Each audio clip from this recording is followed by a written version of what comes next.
నెలలు ఏళ్ళైన 2 సంవత్సరాలు ముగిసిపోయింది ప్రభుత్వం. సంబరాలు చేసుకుంది.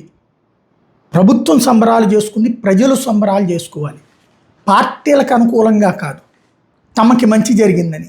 ఆ సంబరాలు మిస్ అయ్యి రివర్స్ అవుతోందా? అంతకుముందు బాబు గారిని నమ్మినటువంటి అంగన్వాడీల ఆందోళనలో కీలకమైనటువంటిది అదే.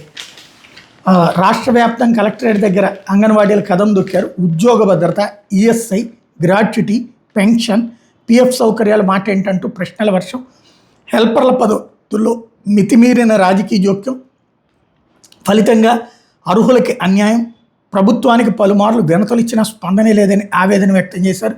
2 వారాల్లో డిమాండ్లు పరిష్కరించాలని డిమాండ్, లేదంటే మరింత పెద్ద ఎత్తున కలెక్టరేట్లు ముట్టడిస్తామని చెప్పి హెచ్చరిక. ఇక్కడ సమస్య ఏంటంటే వీటికి పరిష్కారం ఈ అంగన్వాడీ అనేటటువంటి ఒక అవుట్సోర్సింగ్గానే చూస్తుంది, కానీ కేంద్ర ప్రభుత్వం అయినా రాష్ట్ర ప్రభుత్వం అయినా దాన్ని ఒక ఉద్యోగం, దాన్ని ఒక వ్యవస్థ చూడదు.